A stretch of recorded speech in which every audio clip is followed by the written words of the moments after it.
Hi, my name is Dr. Mcayla Sarno, and I'm a brain training expert. I'm also a licensed psychotherapist, an E.M.D.R specialist, the creator of the first 5-day E.M.D.R intensive, and I've helped thousands of clients and students achieve success and change their thinking with several of my online programs and self-guided courses.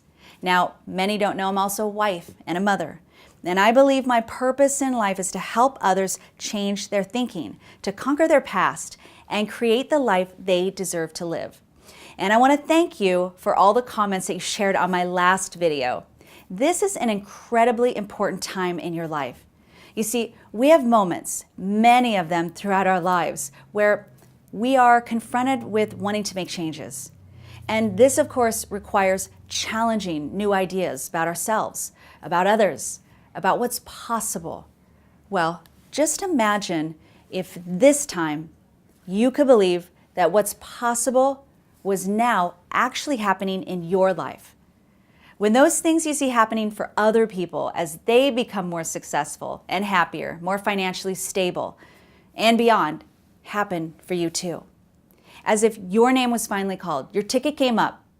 Imagine what it would feel like to finally know that you've arrived. And just imagine if all those things you see in yourself when you're at your best, imagine feeling that all the time. And you woke up one day fearless at your core, with unstoppable confidence, with complete clarity for where you were headed, with a limitless future where you could hope for nothing more because you now had it all. Because the truth is, you've had these amazing qualities all along. When you're at your best is what you are now. All the other times, you're in the memory. You're in a memory state, and the memory isn't real. How can you believe this? Because you couldn't have overcome the obstacles you have up until now if you weren't all those things. All of those transitions in your life, the changes, the losses, the heartache, the challenges you've endured, and the moments you didn't give up. You see, that took a lot of things. It took courage. It took confidence. It took being capable and strong. It took mattering. Because if you didn't matter, you wouldn't be here today. You are at your best now. The information that tells you this just hasn't integrated in your brain yet. Much like the client who survived a grocery store robbery, yet his fear and a belief that he couldn't protect himself. Yet if he couldn't, he would not have been sitting across from me in my office. He wouldn't have survived. But that information hadn't integrated. And like the entrepreneur who leaves his very successful 9-to-5 job to start his own company, yet feels stuck with a belief, I can't succeed. Yet he couldn't have been successful in his 9-to-5 job if he couldn't. These are conflicting beliefs. We can't be both. We can't be unworthy and worthy at the same time, important and not important, capable and incapable at the same time. Rather, those bundles of information that inform us are simply unintegrated and stored away in separate regions of your brain. The negative belief may have been formed, but you have furthering evidence today that indicates otherwise. You just simply get stuck in the memory without an awareness that it's happening. Just as when you're dreaming. You have no conscious awareness that everything in the dream is imagined thoughts and imagined feelings forming pictures in your mind. You don't question that reality because it is an unconscious state of mind. Yet, when you slip into a memory state, this too is an unconscious state of mind, just as if you were daydreaming. The only thing standing in your way are the beliefs you hold and an awareness of the mental state, which I'm going to teach you here today. You see, today I'm living my dream life, but at one point I didn't really feel like I deserved it. I guess because there was a time in my life, to be quite honest, the life that I was surviving was pretty horrible. My childhood was, well, it was a childhood that no child should ever have to live. And there was abuse, there was neglect, abandonment, addiction, pain, fear, loneliness, uncertainty, and lots of lies. And I'm sure that's why I love the truth so much today. But I learned, like many successful people from a very young age, that the only person I could really count on to care about me was me. This was my reality. It's all I ever knew. It's also why, once I was an adult, I had to develop skills I didn't learn as a child, like learning to change what I believed, One of the most damaging beliefs I had from childhood was that the only one I could ever count on was me. Can you relate to that? The struggle as an adult to change your thinking, to change what you believed, and learn to believe in yourself and that you matter. Because I was only going to go so far in my career, and I was never going to live the life that I desired until I mastered this skill, to change what I believed, to believe that I was deserving. The truth is, you deserve an amazing life. We all deserve this, regardless of your past. Anything is possible. And it starts with changing the way you think. I had to change the hard wiring in my brain because we can fake being confident, but we can't fake feeling it. And with a childhood like mine, it wasn't exactly easy to find the courage to become a doctor. I was, in a sense, programmed to believe I would fail. I knew that I had to change this or it would become my reality. And I didn't have any role models or mentors. There was no one to lean on, so I began studying. And I researched everything I could get my hands on to figure out how I could get rid of these lies in my head. And everything I read led me to believe that my best option was to get therapy. So I went to session. And I did it. I became a doctor. But here I was again, a successful doctor, but wrestling with the thought that I didn't deserve to ask for even the rate I deserved as a therapist. So I went into session, and today clients pay $6,000 for just one 5-day intensive. But the only way I was able to get over that obstacle was by going in session and changing my beliefs, believing that I was worth it. Then when I realized my fear of judgment was preventing me from calling myself an expert and putting myself out there to get top speaking engagements, I decided to tackle that negative belief too, and as quickly as possible by going in session. And now I'm a top paid speaker and I can confidently call myself an expert. But to be able to move through life without the restrictions, the self-doubt, the fear is better than any dream you could imagine. But it was a real challenge to get here.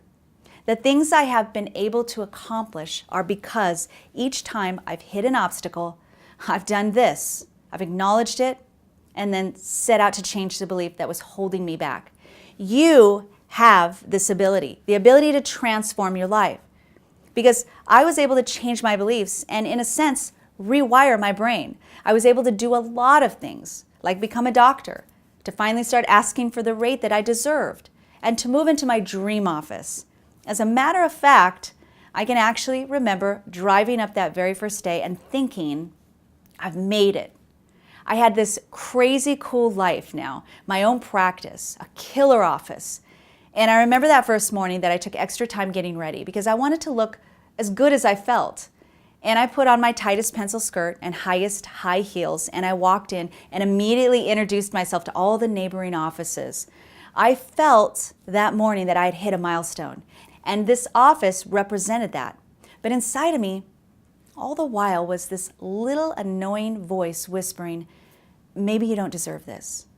Now, nonetheless, my office was beautiful, just as I had envisioned it. And it had one of those faux fireplaces that hung on the wall, the kind that are wall-mounted, which had these really amazing dancing flames. It was an exciting time. But just moments after arriving, there was an explosion. And just moments later, there were flames everywhere. I was engulfed in fire. There was just this giant boom, and in a flash, my body was covered. My hair was engulfed in flames, my sweater, my beautiful office. I was literally fighting for my life as scorching hot flames had attacked every inch of my clothing. And my first thought was just, fix this. But it all happened so fast. Now I ripped my sweater up, but I still had to get my skirt off. But remember, it was my tightest pencil skirt, and the zipper stuck. And I tried yanking it, but it wouldn't budge. And I felt like I was literally burning alive, and I just went into autopilot with just this one goal, of course, survive. And then in a split second, I remembered when the fireman came to talk to us in 4th grade, stop, drop, and roll. And that's exactly what I did. And I rolled until all the flames smothered themselves out. Now my skirt had burned away, but it was just a waistband and a shred of material left. And I laid there once I smothered the flames in silence. Now, this isn't a time when that room should have been filled with screams for help, but instead, there was just silence. Because I didn't scream. I never called out for help to anyone. But strangely, I guess I didn't want to put this burden on others. I didn't ask for help. Not until I put most of the fire out myself. I guess I didn't want to inconvenience anyone. To be honest with you, I had these really delusional thoughts while it was all happening that I would just put out the fire, I would clean everything up, I would bandage my wounds, and just quietly move on. But this way of thinking, it was all I ever knew. It's what I learned as a child. Do everything yourself. Don't complain. Don't expect anyone to care. Don't ask for help. Take care of everything yourself. Even when I'm fighting for my life, I didn't want to be a bother. Even in a life and death situation. Now, I want you to stay with me for this for just a second, because I want you to understand how my story is a lot like your story. Now, in the hospital, as I recounted this event over and over in my head, I kept asking myself, why was I in a hospital bed and still struggling with accepting help from so many amazing people in my life? Like, why was this so hard? Why do we shortchange ourselves like this? Why do we accept so easily that we are undeserving of the help? Why are we so quick to help others, but so uncomfortable asking for it for ourselves? It's hard for many people when you know you're a good person, when you're so passionate about helping others, and you care, like you truly care, and when you know you have something special to give, when you know deep down you are special, but that no one else would ever believe that. When you live your life with this constant battle in your head, which makes everything so much harder, and when you don't believe that this could ever change. But I'm living proof that it can. Because before the fire, I wasn't even aware that I had this belief. And now I was, and I knew exactly how I would fix it. I'd fix it the same way I helped my clients and students. Once again, I'd go into session. This is how you experience life without the self-doubt, without the worry about what others are thinking of you, without worrying that you could be a burden. And you'll experience that really good feeling you feel when you give to others, and it feels just as good to receive. And you can ask for what you want because you feel worthy and deserving of it instinctively. It's how you eliminate fear indefinitely. And without that fear, the world literally opens up to you. Because fear, in the way I felt it in the past, it just didn't make sense anymore to feel. It was as if my brain had no more use for it. And that diligence, that urgency, that worry about the future disappears. And creativity and excitement takes its place. And you gain this tremendous amount of calm and satisfaction because you can finally just enjoy your life. And those moments when you feel like you should be doing something, but you're not, become instead moments of peace and happiness. What we were meant to feel. Life changes. You laugh more, you smile more, and you do more of the things that matter to you because you very naturally move into your purpose, what you were meant for. Because you were meant for so much more. It's only your beliefs that are holding you back. And to change this means simply learning a new skill. And anyone can learn this skill. Now, as I mentioned before, when we're dreaming, we don't question the dream, nor if it was real or imagined. It isn't until you wake up that you realize that what you thought was simply true was just a dream. You were in a dream state of mind. But we have a dream state, we have a present state, and we have a memory state. Now, each state represents a different reality. And when we're in a particular state, we don't question that reality because we have no reason to.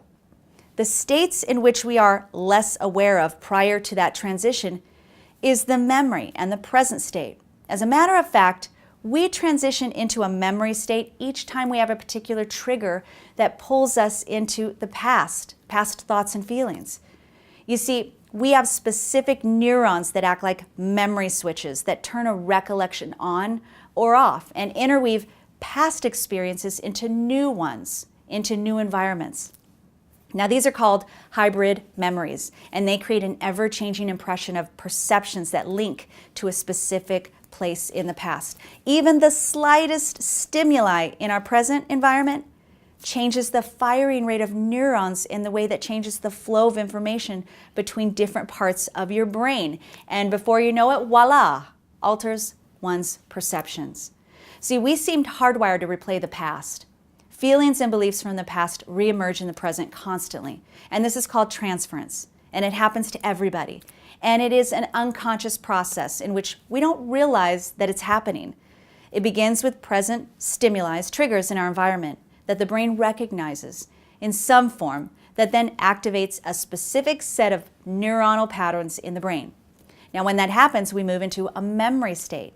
And those patterns that begin to create influence over our perceptions so that we see reality that conforms to those patterns. And we believe in the reality of our present state. What you need to know, basically, is that who you are now, who you are at your best, cannot change. If you were strong enough to survive a circumstance in the past, then you're strong enough today. You can't lose the fact that you're strong once you already were. No more than you can lose an epiphany once you've had it. That information just hasn't integrated yet. With what you are today, that's evidence-based, and what you've already known yourself to be throughout the events in your life, in which you overcame, in which you've survived or triumphed. So integrating that information allows you to stay in the present, which means it allows you to remain who you are at your best all the time. Could you imagine that? Okay, so you're probably thinking, how does this work? Well, oftentimes, what we think and what we feel doesn't match. So we believe what we feel, typically. That feeling, typically, let's take confidence, for example. Even though you know you are capable and good enough, you still struggle because emotions and thoughts aren't always connected in the brain.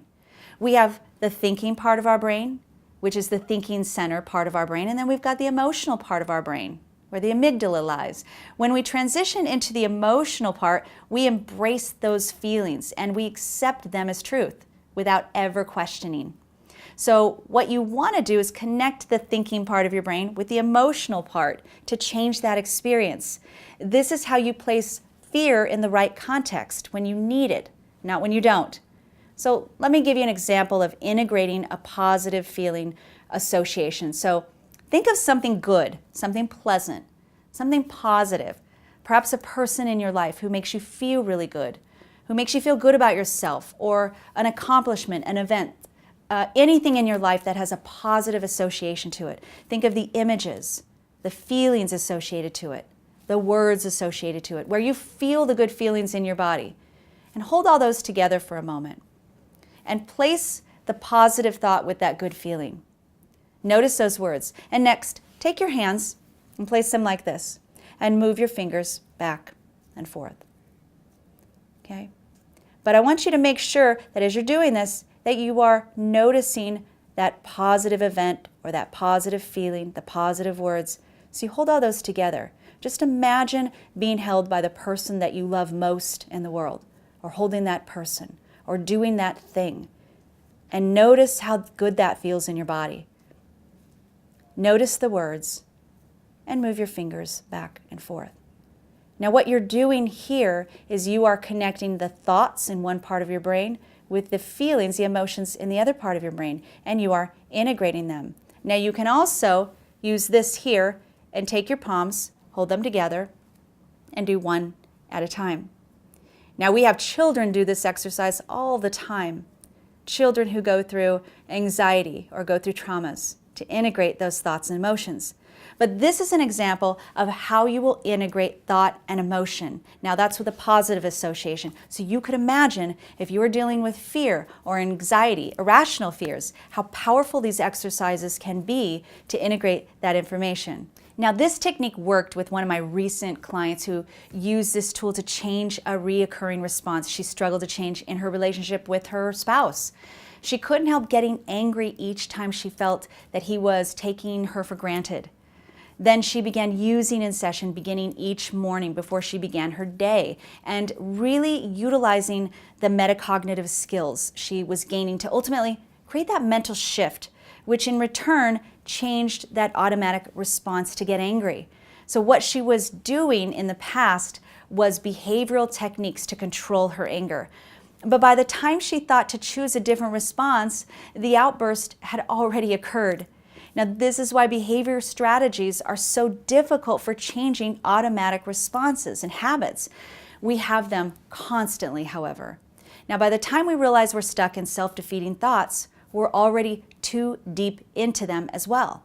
By the time we realize that we're avoiding a very important task, the day is gone. By the time we realize we're talking ourselves out of something, we've already talked our way out of it, because the brain makes connections to cues in our environment very quickly. But in her case, because she practiced the mental skills and integration and broadened her frame of reference, increasing that deeper level of awareness, her relationship is not only healthier today, but they've decided to renew their vows. I had another client who struggled with confidence. His passion was helping people to be their best. He organized motivational events, but his dream was really to speak at one. Now, he tried for many years forcing himself on stage and biting the bullet in hopes that it would become easier each time he did it. But his confidence never increased, because we learn in society that repeating scary things enough times, that fear will go away. But all we're really doing is desensitizing ourselves to doing scary things, not ever increasing our confidence.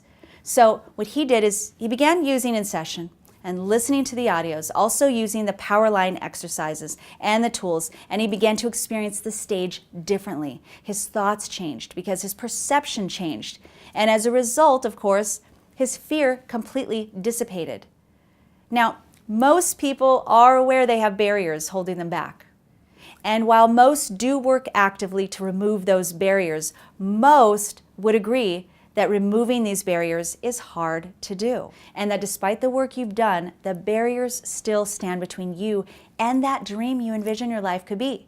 But that's merely the direct result of using the wrong intervention. So this just means that if you're changing behaviors, you're using mainstream behavioral techniques that won't work. Removing mental barriers like fear of judgment, fear of failure, and increasing confidence in a way that sticks requires specific mental strategies, yet most are still using behavioral. If you're trying to change a habit, an automatic response, an addictive behavior, a feeling, or a negative core belief that you may not believe logically, but deep down it still sometimes feels true and you just can't shake it, then it's a myth that we can behave our way into confidence. Confidence isn't a behavioral issue, it's a psychological issue, because it is attached to a deep-seated negative core belief in your subconscious brain. Just the same, we can't eliminate fear. We can't eliminate emotion altogether. We can only place the emotion fear in the right context. You see, we need fear to tell us how to respond in life to threatening situations, but you don't need fear to get up on stage in all those areas of your life in which you are working towards a positive change and higher goals, but the fear is holding you back. To place fear in its right context merely takes metacognitive skills, which everyone can learn. Now, many may say, well, I know these are negative beliefs and I'm working through them now with my personal life coach. Now, that's great if your life coach understands the brain and ego states and psychology and mental resistance. Not to say your coach can't help you, but if you're using behavioral strategies, you will need to maintain those strategies in order to maintain those new beliefs and skills. Because in those cases, you're still dealing with just the conscious part of your brain, which is why it doesn't stick. Now, you've heard the term, fake it till you make it. Well, you can fake being confident, but you can't fake feeling it. To feel it means simply learning a new skill. Okay, I want to share more with you about how all this happens, so you're going to receive another training video. Please post any questions or comments in the section below the video so that I can make sure to answer them, because gaining unstoppable confidence and eliminating fear, it's possible for anyone. It's just learning a new skill and changing your approach. So I'll see you in the next video, and for now, here's to living.